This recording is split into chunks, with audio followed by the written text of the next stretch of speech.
Γεια σας φίλοι μου! Καλώς ήρθατε στο Maria's Greek Food Channel, ένα κανάλι μαγειρικής όπου βλέπετε αναλυτικές συνταγές φτιαγμένες με μεράκι και πολύ αγάπη.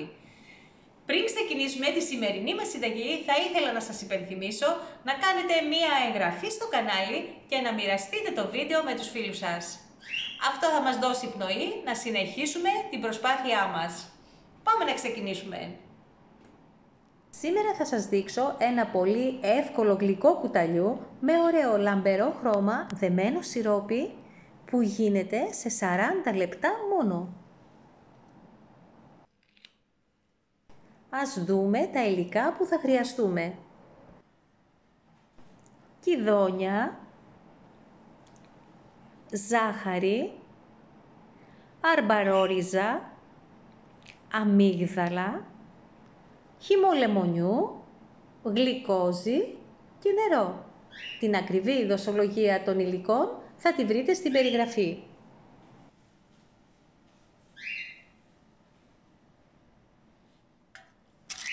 Ξεκινάω πρώτα με τα αμύγδαλα. Τα βάζω στο φούρνο για λίγα λεπτά, κυρίως για να αποβάλουν την υγρασία τους, αλλά και για να μας δώσουν ένα υπέροχο άρωμα. Έχω πλύνει καλά τα κηδόνια μου και καθαρίζω τη φλούδα τους με ένα εργαλείο που καθαρίζουμε τις πατάτες. Γιατί τα κηδόνια είναι σκληρά φρούτα και με το μαχαίρι θα δυσκολευτώ πολύ και σίγουρα θα χάσω αρκετή από τη σάρκα τους.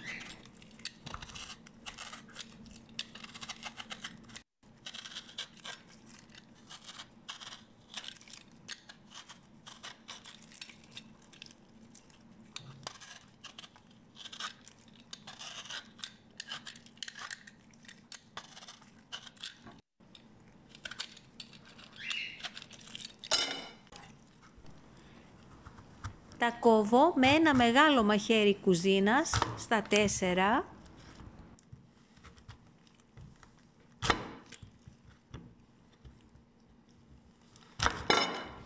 και στη συνέχεια τα καθαρίζω. Αφαιρώ τα κουκούτσια και το σκληρό μέρος από τη σάρκα.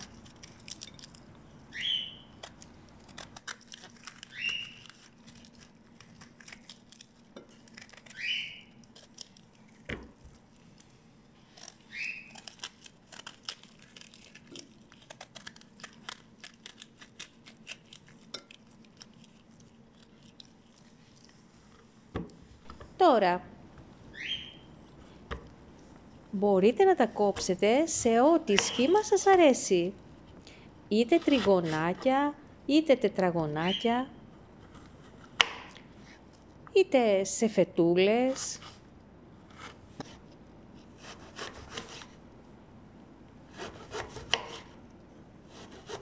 Εμένα μου αρέσει σε ράβδους.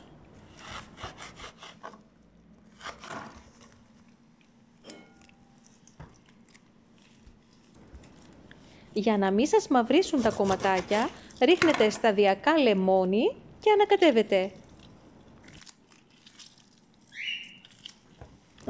Εδώ θέλω να τονίσω πως δεν τα βάζουμε ποτέ σε νερό, γιατί θα απορροφήσουν αρκετό και στη συνέχεια θα το αποβάλουν μέσα στο σιρόπι.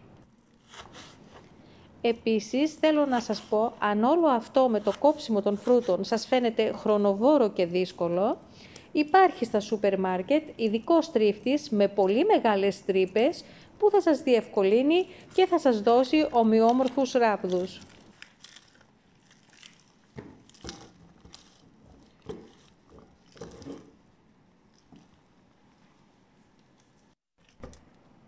Στη συνέχεια τα ξεπλένω καλά.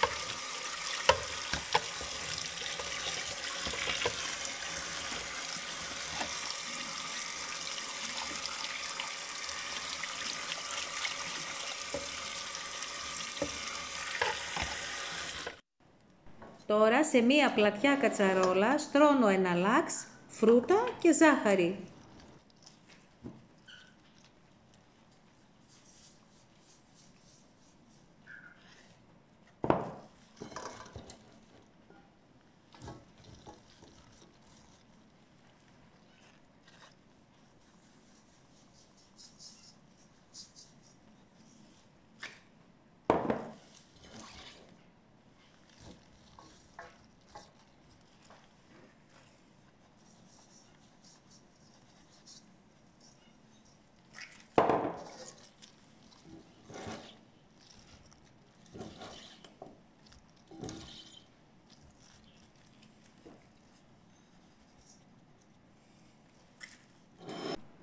Ρίχνω το νερό.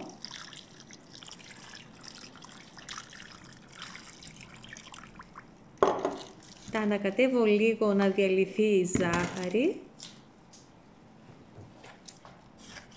και τα βάζω σε δυνατή φωτιά να βράσουν.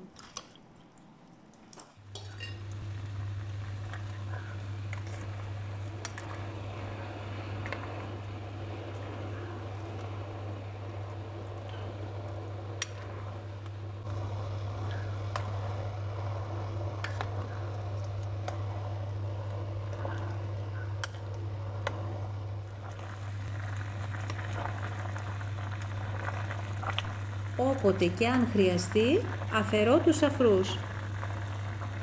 Στα 10 λεπτά βρασμού χαμηλώνω λίγο τη θερμοκρασία, δηλαδή από την υψηλότερη θερμοκρασία που το έχω, κατεβάζω 1 βαθμό.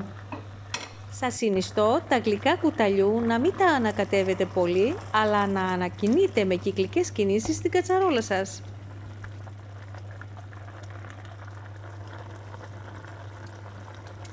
Μετά από 30 λεπτά βρασμού ρίχνω την αρμπαρόριζα και τη γλυκόζη.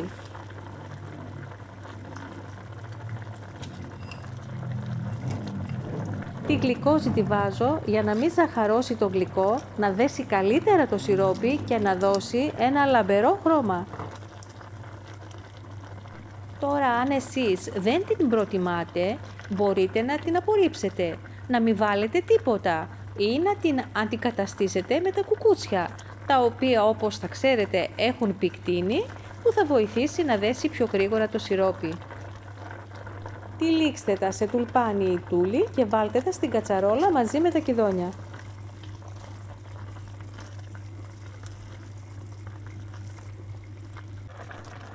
Και αφού έχουν περάσει άλλα 5 λεπτά, προσθέτω τα αμύγδαλα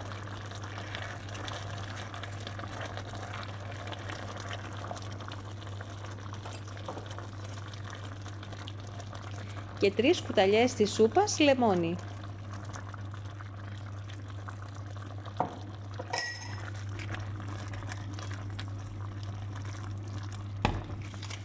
Το γλυκό είναι έτοιμο, ας κάνουμε όμως το τεστ για να βεβαιωθούμε.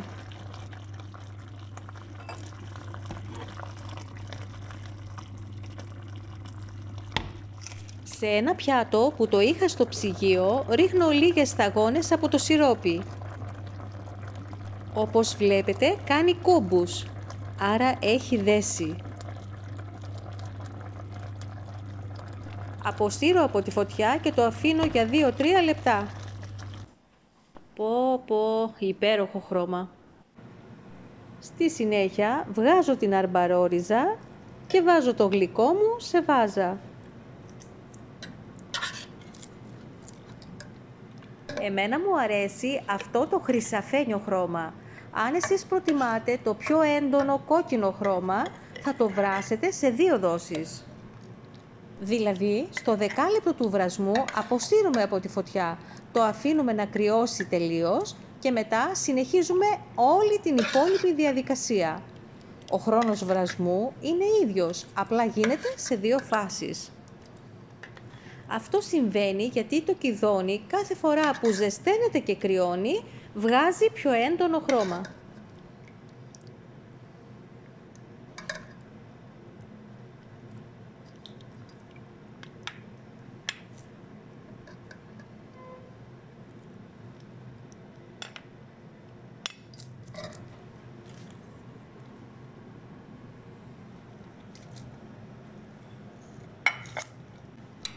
Βιδώνω καλά το καπάκι και γυρίζω το βάζο ανάποδα. Θα το αφήσω έτσι μέχρι να κρυώσει τελείως. Θα ήθελα πολύ να δοκιμάσετε αυτό το γλυκό. Είναι καταπληκτικό και όπως είδατε γίνεται πολύ εύκολα και σε ελάχιστο χρόνο. Απολαύστε με αυτό το γιαούρτι ή το παγωτό σας και συνοδεύστε τον καφέ σας, ειδικά τώρα την περίοδο της νηστείας. Καλή επιτυχία! Ελπίζω να σας άρεσε η συνταγή και να τη δοκιμάσετε. Μην ξεχάσετε να κάνετε εγγραφή στο κανάλι και να μοιραστείτε το βίντεο με τους φίλους σας. να έχετε υγεία και να χαμογελάτε. Γεια σας!